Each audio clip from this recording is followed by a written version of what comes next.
ಏನ್ ಮಾಡ್ಲಿ? ಎಲ್ಲ ಬರೋ ಹತ್ರ ಬರೋ ನೋಡಿ. ಇವಾಗ ನಮ್ಮ ಅಣ್ಣ ಬರ್ತಾನೆ, ಅವನ ಮೇಲೆ ಅಟ್ಯಾಕ್ ಮಾಡಿ. ಅವನ ಜೊತೆಗೆ ಇನ್ನೊಬ್ಬ ಇರ್ತಾನೆ. ಹೊಡಿಬೇಕಾ ಹೊಡಿರಿ, ತಲೆ ಕೆಡಿಸ್ಕೋಬೇಡಿ. ಯಾಮಾರಿ ನೀವೇನಾದ್ರು ತಗ್ಲಾಕೊಳ್ಳೋ ಪರಿಸ್ಥಿತಿ ಬಂತು ಅಂತಂದ್ರೆ ಯಾವುದೇ ಕಾರಣಕ್ಕೂ ನನ್ನ ಹೆಸರು ಬಾಯ್ ಬಿಡೋ ಆಗಿಲ್ಲ. ಅರ್ಥ ಆಯ್ತಾ? ಪೊಲೀಸು ಕೋರ್ಟು ಅಂತ ಏನಾದ್ರು ಹೋದ್ರೆ ನೀವು ಜೈಲಿಗೆ ಹೋದ್ರೂ ತಲೆ ಕೆಡಿಸ್ಕೋಬೇಡಿ. ನನ್ನ ಬಗ್ಗೆ ನಿಮ್ಗೆ ತುಂಬಾ ಚೆನ್ನಾಗಿ ಗೊತ್ತು. ನಾನು ಎಷ್ಟೇ ದುಡ್ಡು ಖರ್ಚಾಗಲಿ ನಿಮ್ಮನ್ನು ಬಿಡಿಸ್ಕೊಂಡ್ಬರ್ತೀನಿ. ಅರ್ಥ ಆಯ್ತಲ್ಲ? ಆಮೇಲೆ ಇನ್ನೊಂದು ವಿಷಯ, ಯಾಮಾರಿ ಬಾಯ್ ಬಿಡುವಂತ ಪರಿಸ್ಥಿತಿ ಬಂತು ಅಂತಂದ್ರೆ ಅರ್ಥ ಆಯ್ತಲ್ಲ?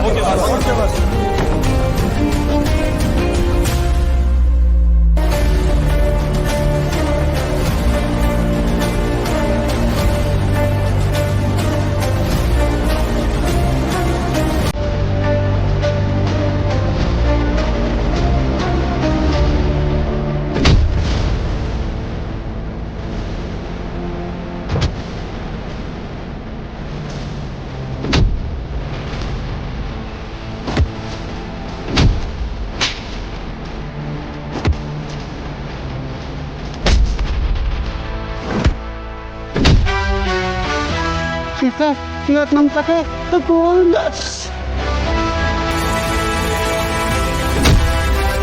ನೋಡ್ರಿ ಅವನ್ನ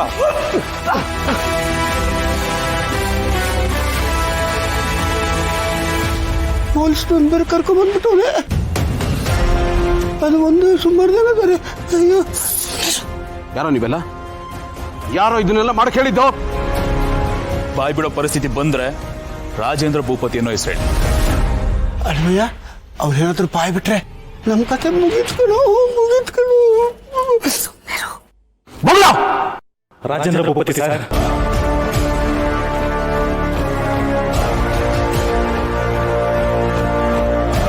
ಹೇಳ್ಕೊಂಡೋಗಿ ಅವ್ರನ್ನ ದುರ್ಸಿಸ್ಬೇಡಿ.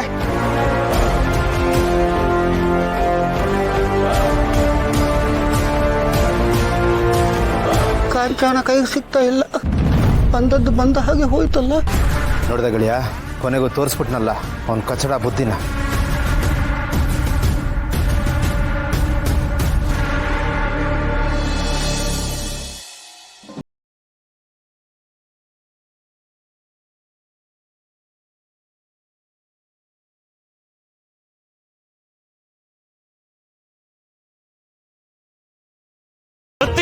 ಪ್ರತಿ ಸರ್ತಿ ಹೀಗೆ ಆಗತ್ತ.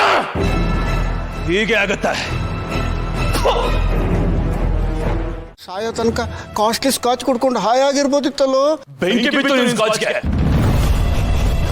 ನೆಮ್ಮದಿಯಾಗಿ ನಿಂತಿದ್ಯಲ್ಲ ಅಲ್ಲಿ ಹುಷಾರಾಗಿ, ಅದು ಖುಷಿ ಪಡು. ದುಡ್ಡು ಏನಕ್ಕೆ ಬಿಟ್ಟು ಬಂದು ಅನ್ಕೊಂಡಿದ್ಯಾ ನಾನು? ಅವ್ರೇನಾದ್ರು ದುಡ್ಡು ಹುಡ್ಕೊಂಡು ಹೊರಟಿದ್ರೆ ಅದ್ರ ಜೊತೆಗೆ ನಾವು ತಗ್ಲಾಕೋತಾ ಇದ್ವಿ. ಈಗ ಅಟ್ಲೀಸ್ಟ್ ಸೇಫ್ ಆಗಿದ್ದೀವಿ. ಲೊಕೇಶನ್ ಹೇಗೆ ಸಿಕ್ತು ಅವನಿಗೆ? ಗೌತಮ್ಗೆ ಲೊಕೇಶನ್ ಹೇಗೆ ಸಿಕ್ತು? ನಿಮ್ಮಿಬ್ರು ಕೆಲ್ಸಕ್ಕೆ ಬಂದು ನನಗೇನು ಬೆನಿಫಿಟ್ ಆಗಿಲ್ವಲ್ಲ ಇಲ್ಲಿ? ನನ್ನ ಟೈಮ್ ವೇಸ್ಟ್, ನನ್ನ ಎನರ್ಜಿ ವೇಸ್ಟ್, ನಾನು ತಗೊಂಡಿದ್ದ ರಿಸ್ಕ್ಗೆ ಬೆಲೆ ಏನು? ಯಾಮಾರಿ ರೆಡ್ ಹ್ಯಾಂಡ್ ಆಗಿ ಸಿಕ್ಕಾಕೊಂಡಿದ್ರೆ ನನ್ನ ಲೈಫ್ ಎಂಡ್ ಇಲ್ಲಿಗೆ. ಏನ್ ಮಾಡೋದು ಜೈ? ಹೀಗಾಗತ್ತೆ ಅಂತ ಯಾರು ಗೊತ್ತಿತ್ತು? ನಾನ್ ಕೇಳ್ತಾ ಇರೋದು ಇಷ್ಟೇ ಮಾಮ್. ಅವನಿಗೆ ಲೊಕೇಶನ್ ಗೊತ್ತಾಗಿದ್ದು ಹೇಗೆ? ನಿಮ್ಮನ್ನ ಏನಾದ್ರು ಫಾಲೋ ಮಾಡ್ಕೊಂಬಂದ? ಇಲ್ಲ, ಹಾಗಾಗಿರೋ ಚಾನ್ಸೇ ಇಲ್ಲ. ಹಾಗೇನಾದ್ರೂ ಅವನಿಗೆ ಡೌಟ್ ಬಂದಿದ್ರೆ ಮನೇಲಿ ಅವನು ನಮ್ಮನ್ನ ವಿಚಾರಿಸ್ತಾ ಇದ್ದ. ಮತ್ತೆ ಹೇಗ್ ಬಂದ ಅವನು ಇಲ್ಲಿಗೆ? ನನ್ನ ಎನರ್ಜಿ, ಟೈಮ್, ರಿಸ್ಕ್ ಎಲ್ಲ ಹಾಳಾಗೋಗ್ಲಿ. ಆದ್ರೆ ಕಳ್ಕೊಂಡಿದ್ದು 20 ಕೋಟಿ, 20 crores. ಯಾರು ಕೊಡ್ತಾರ ಅದನ್ನ? ಹೋಗ್ಲಿ ಬಿಡು ಜೈ, ದುಡ್ಡು ತಾನೆ, ಮತ್ತೆ ಪಡ್ಕೋಬಹುದು. ನಾವೇನಾದ್ರೂ ಸಿಕ್ಕಾಕೊಂಡಿದ್ರೆ ಒಟ್ನಲ್ಲಿ ನನ್ನ ಹಣೆ ಬರ ಸರಿಲ್ಲ ಅಷ್ಟೇನೆ. ಬ್ರಹ್ಮದು ಯಾವ ಟೈಮಲ್ಲಿ ಕುತ್ಕೊಂಡು ಬರೋದು ನಾವು. ಸಿಗಲಿ ನನ್ನ ಕೈಗೆ. ಏನಕ್ಕಿಟ್ರೆ ಎಷ್ಟು ಜೈ ಅಂತ? ಲೈಫ್ ತುಂಬಾ ಬರೀ bad luck, very bad luck.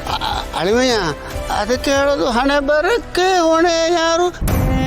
ನೋಡು, ನಮಗೆ ಅದೃಷ್ಟ ನೆಟ್ಟಗಿದ್ರೆ ಕಲ್ಲಿದ್ದಲು ಗಣಿಯಲ್ಲೂ ಬಂಗಾರದ ಗಟ್ಟಿ ಸಿಗುತ್ತೆ ಕಣೋ. ಅಕಸ್ಮಾತ್ ಅದೃಷ್ಟ ಕೈ ಕೊಡ್ತು ತಿಳ್ಕೋ, ಬಂಗಾರದ ಗಣಿಯಲ್ಲೂ ಕಲ್ಲಿದ್ದಲು ಪುಡಿಯೇ ಸಿಗೋದು. ಅದೃಷ್ಟದ ರೇಖೆ ಅನ್ನೋದೇ ಹಾಗೆ ಕಣೋ. ಅದು ನೇರವಾಗಿರಲ್ಲ, ಅಂಕುಡೊಂಕಾಗಿರುತ್ತೆ. ಲಕ್ಷಕ್ಕೊಬ್ಬರಿಗೆ ನೇರವಾಗಿ ಹೈವೇ ಥರ ಇರುತ್ತೆ, ಎಕ್ಸ್ಪ್ರೆಸ್ ಹೈವೇ ಥರ. ಉಳಿದ 99,999 ಜನಕ್ಕೆ ಕಾಡಿನ ಮಧ್ಯೆ ಇರೋ ಕಾಲ್ದಾರಿ ಥರ. ಅದು ಊರು ಸೇರಿಸುತ್ತೋ ಇಲ್ಲ ಕಾಡಲ್ಲೇ ಕಟ್ಟಾಗುತ್ತೋ. ಯಾರಿಗೆ ಗೊತ್ತು? ಆ ದೇವರೇ ಬಲ್ಲ.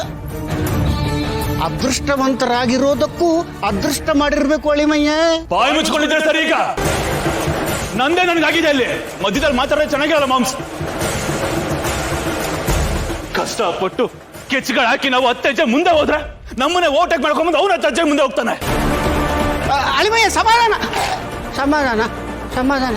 ಅಳಿಮಯ್ಯ ಒಂದು ಮಾತು ಗೊತ್ತಾ? ಬೀಸೋ ದೊಣ್ಣೆಯಿಂದ ತಪ್ಪಿಸ್ಕೊಂಡ್ರೆ 100 ವರ್ಷ ಆಯುಸ್ಸಂತೆ. ನಾವೀಗ ಸೇಫ್ ಆತವಲ್ಲ, ಅದು ಇಂಪಾರ್ಟೆಂಟ್ ಕಣೋ.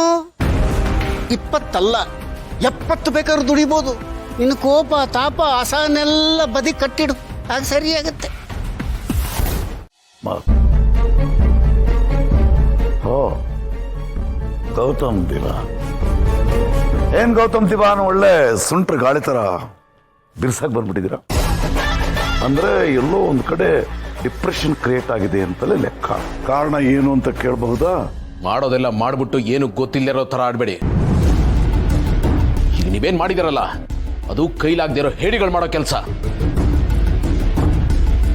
ತಾಕತ್ತಿದ್ರೆ ನೇರ ಫೈಟ್ ಮಾಡಿ. ಅದು ಬಿಟ್ಟು ಇಂಥ ಚೀಪ್ ಕೆಲಸ ಕೈ ಹಾಕಿ ಇರೋ ಸ್ವಲ್ಪ ಮರ್ಯಾದೆನೂ ಕಳ್ಕೋಬೇಡಿ.